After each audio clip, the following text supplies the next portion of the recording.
Hello friends, welcome back Spain news channel நண்பர்களே. இன்றைக்கி இந்த வீடியோவில் ஒரு முக்கியமான ஆன்மீக பரிகாரத்தை தான் பார்க்க போகிறோம். பார்க்குறதுக்கு முன்னாடி என்ன ஆன்மீக பரிகாரம் பார்க்க போகிறோம் அப்படிங்கிறத இன்ட்ரோவில் சொல்கிறேன். என்ன பார்க்க போகிறோம் அப்படிங்கிறத இன்ட்ரோவில் தெரிஞ்சுக்குங்க. நாளை நாள் தேதி பார்த்தீங்கன்னு வச்சுக்கோங்களேன், ஆகஸ்டுடைய 27. அதே போல் தமிழ் மாதம் ஆவணியுடைய 11ஆம் நாள், ஆவணியுடைய 10ஆம் நாள் கிழமை. அதே போல் நாளை நாள் வியாழக்கிழமை. நாளை நாள் வரக்கூடிய இந்த வியாழக்கிழமை ரொம்ப ஸ்பெஷல் வியாழக்கிழமை என்று சொல்லலாம். ஏன்னா நாளைய வியாழக்கிழமை பார்த்தீங்கன்னு வச்சுக்கோங்களேன், ஆவணி மாதத்துடைய பௌர்ணமியானது வருது. வரக்கூடிய பௌர்ணமி கரெக்டாக வியாழக்கிழமை அதுவுமா வருது. வியாழக்கிழமை அப்படிங்கிறது குரு பகவானுக்கு உரிய நாள். இந்த நாளில் வரக்கூடிய பௌர்ணமி புண்ணியத்தை சேர்க்கக்கூடிய ஒரு பௌர்ணமி. இந்த பௌர்ணமியில் பிரபஞ்ச பேராற்றல் நிறைந்து இருக்கோ.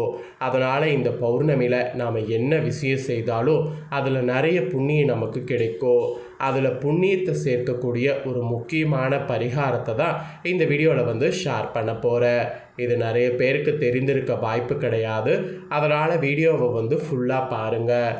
அப்போ தான் ஆவணி பௌர்ணமியில் என்ன பரிகாரம் செய்யணும் அப்படிங்கிறத நீங்கள் தெரிஞ்சு பயன்பெற முடியும். திரும்பவும் சொல்கிறேன், இந்த பௌர்ணமி புண்ணியத்தை சேர்க்கிற மாதிரி ஒரு சில விஷயங்கள் இருக்குது. அந்த விஷயங்களை கரெக்டாக நாம் தெரிஞ்சு கரெக்டாக ஃபாலோ பண்ணால் நிச்சயமாக நம்ம வாழ்க்கையில் நிறைய புண்ணியம் கிடைக்கும். அதோடு நாளை நாள் ஆவணி அவிட்டமும் வருது. இந்த அவிட்டம் என்ன, இதில் என்ன ஸ்பெஷலாக செய்யணும் அப்படிங்கிறது ஆல்ரெடி வீடியோ போட்டிருக்கேன். பார்க்கலாம், செக் பண்ணி பாருங்கள். அதில் இருக்கிறதுக்கேற்ப கண்டிப்பாக நாளை நாள் உங்களுடைய உணவில் அதெல்லாம் சேர்த்துக்குங்க. சரி, இப்போ ஆவணி பௌர்ணமியில் செய்ய வேண்டிய பரிகாரத்தை பார்க்கலாம் வாங்க. இது ரொம்ப பெருசாக கஷ்டமாக இருக்குமா அப்படின்னு கேட்டிங்கன்னா ரொம்ப கஷ்டமாலாம் இருக்காது, ரொம்ப ஈஸியாக இருக்கும். சரி, எப்படி பரிகாரம் பண்ணும் அப்படிங்கிறத வாங்க அதிரடியாக பார்க்கலாம். பிரபஞ்ச பேராற்றல் மிகுந்த நாளாக நாளைய பௌர்ணமியானது திகழ இருக்குது. பௌர்ணமி நாளில் நீங்கள் செய்யக்கூடிய எந்த ஒரு வழிபாடாக இருந்தாலும் அந்த வழிபாட்டுக்கு அதிக அளவில் பலன் கிடைக்கும் என்று சொல்லப்படுது. அதோடு நாளை நாள் நாம் வைக்கக்கூடிய வேண்டுதல் கூட விரைவில் நிறைவேறு என்று கூறப்படுது. பௌர்ணமி அந்த அளவுக்கு சக்தி வாய்ந்த நாளான்னு கேட்டிங்கன்னா ரொம்பவே சக்தி வாய்ந்த நாள் தான். பௌர்ணமி நாளில் பலரும் பலவிதமான தெய்வ வழிபாட்டில் ஈடுபடுவாங்க. அதாவது இஷ்ட தெய்வ வழிபாடு, குலதெய்வ வழிபாடு, பெண் தெய்வ வழிபாடு, சிவ வழிபாடு, சந்திர வழிபாடு, நாராயணர் வழிபாடு, இந்த மாதிரி பலவிதமான தெய்வங்கள் வழிபாடு நாளை நாள் பௌர்ணமியில் செய்யப்படும். ஏன்னா இந்த தெய்வங்களுக்கு எல்லாமே உகந்த நாளாக தான் இந்த பௌர்ணமி தினமானது திகழ்கிறது. அப்படி பல சிறப்பு வாய்ந்த இந்த ஒரு பௌர்ணமி நாளில் இப்போ நான் செய்யக்கூடிய இந்த ஒரு எளிமையான பரிகாரத்தை நீங்களும் செய்தீங்கன்னா கர்ம வினைகள் நீங்கி புண்ணியத்தை சேர்க்கும். ஆக்சுவலி அந்த பரிகாரம் என்ன, அதை பற்றி தான் இந்த வீடியோவில் உங்களுக்கு சொல்ல போகிறேன்.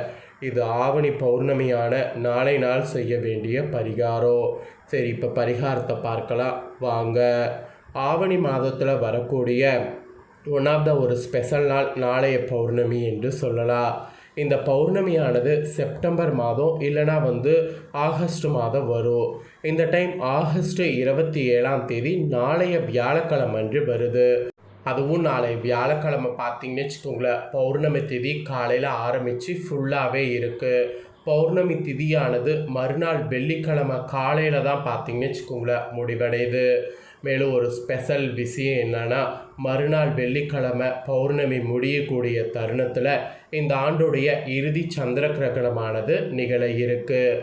அதனால் நாளைய ஆவணி பௌர்ணமிக்கு கூடுதல் சிறப்புகள் இருக்குது. பொதுவாகவே பௌர்ணமி தினத்தில் முழு நிலவு பார்த்து பலவிதமான வழிபாடுகளையும் பரிகாரங்களையும் செய்ய வேண்டும் என்று சாஸ்திரத்தில் சொல்லப்படுது.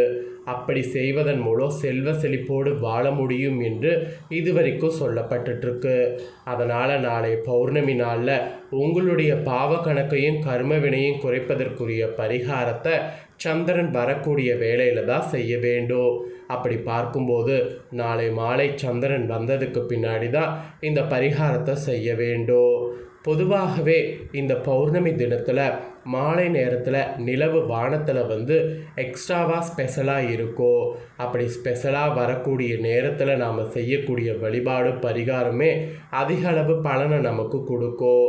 அதனால் நாளை மாலை 6 மணிக்கு ஃபஸ்ட்டு வீட்டில் வந்து தீபத்தை ஏற்றுங்க. உங்களுக்கு தெரிந்த வழிபாடை வந்து பூஜையில் முதல்ல மேற்கொள்ளுங்க. அதோடு இந்த பரிகாரத்தை சேர்த்து செய்யுங்க. இந்த பரிகாரத்திற்கு ஏதாவது ஒரு இலை ஒன்று வேண்டும். வெத்தலை, செம்பருத்தி இலை, வாழை இலை, மா இலை, அரச இலை, இந்த மாதிரி ஏதாவது ஒரு விலையை எடுத்துக்கொள்ளுங்க. அந்த இலையை வந்து சுத்தம் செய்துவிட்டு பூஜையில் வைங்க. அந்த இலைக்கு மேலே ஒரு கட்டி வெல்லத்தை வந்து வாங்கி வைங்க. இல்லை வீட்டில் ஆல்ரெடி இருக்குனாலும் அந்த வெல்லத்தை பயன்படுத்துங்க. பௌர்ணமி வழிபாட்டை பூஜையில் நிறைவு செய்ததற்கு முன்பு இந்த வெல்லத்தை இலையோடு சேர்த்து எடுத்து எந்த இடத்துல உங்கள் வீட்டில் சந்திர பகவான் தெளிவாக தெரிவாரோ அந்த இடத்திற்கு சென்று அவருக்கு நெய்வேத்தியம் காட்டுவது போல தூக்கி காட்டி ஓம் சந்திர மௌலீஸ்வராய நமக எனும் மந்திரத்தை 3 முறை சந்திரனை பார்த்து கூற வேண்டும். பிறகு திரும்பவும் வந்து இந்த வெல்லத்தை எடுத்து வந்து பூஜையில் வைத்துவிட்டு உங்களுடைய வழிபாடை பூஜையில் நிறைவு செய்து கொள்ளுடும்.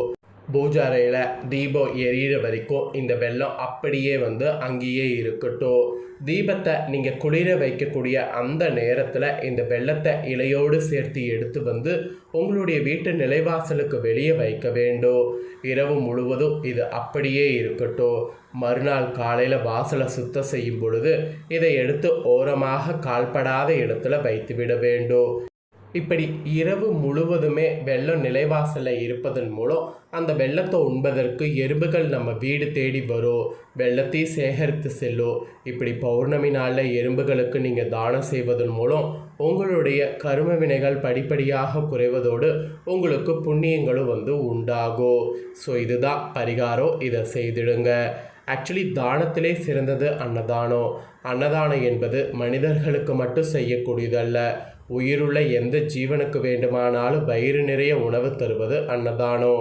அந்த வகையில் இந்த ஒரு எளிமையான பரிகாரத்தை செய்திங்கன்னா உங்களுடைய கர்ம வினைகள் குறைத்து கொள்ள முடியும். அதனால் நம்பிக்கையோடு இந்த பௌர்ணமியில் இந்த பரிகாரத்தை செய்து புண்ணியத்தை பெற்றுக்குங்க. இதை நீங்கள் பார்த்தது போல் உங்கள் ஃப்ரெண்ட்ஸ் ஃபேமிலியில் இருக்கவங்களும் பார்க்கணும் அப்படின்னு நினச்சிங்கன்னா வீடியோ லைக் பண்ணி உடனே உங்கள் ஃப்ரெண்ட்ஸ் ஃபேமிலிக்கு ஷேர் பண்ணுங்கள். அவங்களும் வீடியோ வந்து பார்க்கட்டும். ஆவணி பௌர்ணமியான நாளை நாள் சிறப்பில் புண்ணியத்தை சேர்க்க இந்த பரிகாரத்தை செய்து பயன்பெறட்டும். இதே போல் புதிய அப்டேட்டான நிறைய வீடியோ நம்ம சேனலில் வரும். அதையெல்லாமே உடனுக்குடனே தெரிந்து கொள்ள மறக்காமல் நம்ம சேனலை சப்ஸ்கிரைப் பண்ணுங்கள். கூட பெல் பண்ண ப்ரெஸ் பண்ணுங்கள்.